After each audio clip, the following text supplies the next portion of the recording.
नमस्कार मंडळींनो. तर आपल्या सगळ्यांच्याच घरांमध्ये लोखंडाची कढई किंवा तवा तर असतोच. पण बऱ्याच दिवसापासून जर त्याचा वापर होत नसेल आणि पडून राहिलेला असेल तर अशा प्रकारचा गंज लोखंडाच्या भांड्यांना तर लागतोच. आणि अशा वेळी मग आपण काय करतो, आपल्याला वाटतं ही की भांडी पूर्णपणे खराब झालेली आहेत आणि मग ती आपण टाकून देतो. पण ही भांडी साफ करण्याचा अतिशय छान, सोपा आणि अगदी 10 ते 15 मिनिटामध्ये छान अगदी नव्यासारखी ही भांडी आपली तयार होतात वापरण्यासाठी. तर अगदी साधी आणि सोपी पद्धत आहे. कुठल्याही प्रकारचं केमिकल किंवा काही आपल्याला अजिबात वापरण्याची गरज पडत नाही. सुरुवातीला ही भांडी तशी दिसत होती, अगदी गंज लागलेला होता आणि यानंतर बघू शकता किती मस्त अशी आपली भांडी जी आहे, तर ती वापरण्यासाठी तयार झालेली आहेत. चला तर मग बघूयात की कशाप्रकारे साफ करायची. तर सर्वात आधी मी यांना स्वच्छ धुवून घेतलेला आहे. म्हणजे जेवढा शक्य असेल तेवढा गंज त्यावरती संपूर्ण काढून टाकायचा. तसा तर तो अजिबात निघत नाही किंवा मग काही वेळाने काय होतं की धुतल्यानंतर किंवा घासल्यानंतर साबणाने घासल्यानंतर सुद्धा त्याला गंज लागतो. परतच तसंच ते भांडं आपलं तयार होतं. तर इथं ना कढई छान गरम करून घेतलेली आहे आणि कढई गरम झाली की त्यानंतर आपल्याला असं एक काटा चमचा घ्यायचा आहे, म्हणजे फोक घ्यायचा आहे आणि लिंबू त्याच्यामध्ये टाकून घ्यायचं आहे आणि लिंबाच्या मदतीने आपल्याला चालू गॅसमध्ये, म्हणजे जर तुम्हाला शक्य असेल तर चालू गॅसमध्ये किंवा मग एकदम कढई कडकडीत छान अशी गरम करून घ्यायची आणि त्यानंतर मग अशा प्रकारे लिंबूने ना त्याचा संपूर्ण गंज जो आहे तर तो निघून जातो. तर आता सध्या बरेचसे म्हणजे मार्केटमध्ये वगैरे खूप सारे केमिकल्स वगैरे तर आलेले आहेतच. पण त्यामध्ये हे घरच्या घरी ना अशा प्रकारे सुद्धा आपण लोखंडाच्या भांड्यांचा गंज काढू शकतो. तर इथं मी म्हणजे अगदी अलगद वरच्यावरती फोक जो आहे ना तर तो अडकवून घ्यायचा. म्हणजेच काय होतं की त्याला एकदम छान असं व्यवस्थित आपल्याला फिरवता येतं. तर जिथं-जिथं आपलं म्हणजे गंज वगैरे लागलेला आहे असं वाटतंय तिथं किंवा संपूर्ण कढईवरती मधल्या साईडने व्यवस्थित छान अशी कढई कडकडीत गरम झाली, की त्यानंतर ना ऑटोमॅटिकली बरोबर जो गंज आहे तर तो आपल्या लिंबाला लागत चालतो आणि लिंबाचा रस जो आहे तर तो निघतो आणि मग इथं बघू शकता लगेचच गंज जो आहे तर तो आपल्याला अजिबात दिसत नाही. कारण की धुतल्यानंतर किंवा थोडंसं कोरडं झाल्यानंतर पण आपल्याला दिसत होतं आणि इथं बघू शकता अशा प्रकारे जो आहे ना तर गंज ऑटोमॅटिकली हळूहळू हळूहळू अशा प्रकारे जितका वेळ आपण फिरवू, म्हणजे जवळपास ही प्रोसेस आपल्याला 7 ते 8 मिनिट करायची आहे चालू गॅसवरतीच. लगेचच हे, आणि जर तुम्हाला वाटत असेल किंवा कढई तुमची मोठी असेल तर दुसरं लगेच लिंबू त्यावरती अडकवून घ्यायचं आणि लगेचच परत ते तशा सेम प्रोसेसने करून घ्यायचं. तर आता इथं कढई परत थंड झालेली होती म्हणून मी गॅसची फ्लेम आणखी वाढवली आणि इथं तुम्ही बघू शकता कशाप्रकारे लगेचच त्यामधून मग कडकडीत गरम झाल्यानंतर धूर निघायला सुरुवात झाली आहे. तर कढई करून घेतली आणि आता त्यानंतर जे पॅन होतं तर पॅनसुद्धा छान कडकडीत गरम करून घेतलेलं आहे. तर इथं ना बघू शकता बाहेरच्या साईडने सुद्धा याला ना गंज लागलेला आहे आणि आतल्या साईडने सुद्धा गंज लागला आहे. तर ही अशी नॉर्मल जर आपण साबणाने किंवा कशाने भांडी घासली ना तर अजिबात स्वच्छ होत नाही. ती लगेचच परत मग किंवा आपण त्यामध्ये जर काही पदार्थ बनवला तर तो काळपट पडतो किंवा काहीतरी वेगळाच कलर त्याला येतो आणि तशा प्रकारचं खाणं आपल्या शरीरासाठी हानिकारक ठरू शकतं. म्हणजे लोखंडामध्ये आपण म्हणतो की लोह भरपूर प्रमाणात असते. त्यामुळे आपण बरेचसे जण लोखंडाच्या भांड्यांचा वापर वगैरे करतो. पण अशा प्रकारचा जर गंज वगैरे असेल ना तर ते आपल्या शरीरासाठी खूप हानिकारक आहे. तर तसंच प्रकारे मी आता दुसरं लिंबू घेतलं आणि सेम प्रोसेसने मी ह्या पॅनचा संपूर्ण गंज जो आहे तर तो काढून घेणार आहे. तर काठ वगैरे सगळे जिथे-जिथे आपल्याला गंज दिसतो ना, तर अशा प्रकारे ना आपल्याला हे संपूर्ण असं फिरवून घ्यायचं आहे. जसं-जसं आपण जेवढी कडकडीत कढई गरम करू ना, तेवढंच छान पटकन हे जे पॅन आहे किंवा कढई आहे, तर ती छान स्वच्छ होतात. तर आता इथं मी कडकडीत कढई इथे छान गरम झाली आणि संपूर्ण जो गंज आहे, तर तो सगळीकडून व्यवस्थित मी फिरवून घेतलेला आहे लिंबू. आता मी गॅसची फ्लेम बंद केली आणि जरा आणखी गरम आहे त्यामुळे म्हटलं आणखी थोडंसं फिरवून घेऊ. तर आता इथं हे प्रोसेस कंप्लीट झालेली आहे. आता हे भांडी जी आहेत ना, तर ही आपण स्वच्छ आधी सगळ्यात आधी पाण्याने धुवून घ्यायची आणि मग त्यानंतर आपल्याला लावायचं आहे त्यांना भैय्या पावडर किंवा मग आपल्या म्हणजे भैय्या पावडर सगळीकडे मिळेलच असं नाही. तर पितांबरी जी असते, तर पितांबरीसारखीच ही भैय्या पावडरसुद्धा असते.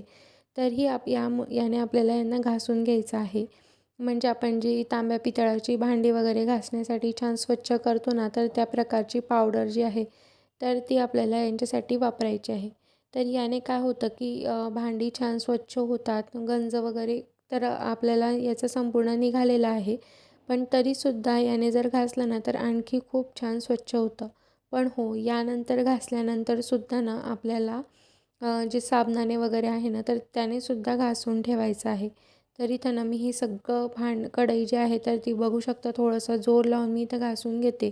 जेणेकरून जे तेलकट, चिकटपणा किंवा काही म्हणजे जर असेल तर ते संपूर्ण यामध्ये निघून जातं. तर इथं तुम्ही बघू शकता की ती घाण अशी म्हणजे हा जो सगळा घाण आहे ना, तर ही गंज लागलेला वगैरे त्याचीच आहे.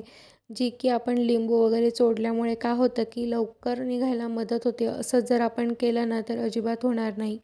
आणि इथं बघू शकता धुतल्यानंतर सुद्धा किती छान अशी स्वच्छ झाली. आणि सगळ्यात मेन म्हणजेच काय असतं ना, की ज्यावेळेस आपण लोखंडाची भांडी वगैरे वापरतो ना, तर त्यावेळेस भांडी धुतल्यानंतर जर त्यांना लगेचच छान पुसून वगैरे ठेवलं ना, तर भांडी खराब होत नाही. जर तुम्ही पुसून वगैरे ठेवलं किंवा मग काय करायचं, तेल लावून ठेवून द्यायचं. जर तुमच्या सारखं वापरात येत नसेल, जर महिन्यातून एखादी वेळेस तुम्ही वापरत असाल, तर या भांड्यांना तेल लावून ठेवायचं. म्हणजे अजिबात आणि जेव्हा तुम्ही वापरणार तेव्हा परत एकदा नॉर्मल साबणाने घासून घ्यायचं आणि वापरात घेऊ शकता. अजिबात गंज वगैरे काहीही लागत नाही. फक्त थोडीशी जी धूळ वगैरे असते म्हणजे आपल्या वापरात न येण्यामुळे जी तेलकटपणामुळे ती लागते. तर त्यासाठी व्यवस्थित छान स्वच्छ धुवून घ्यायचं.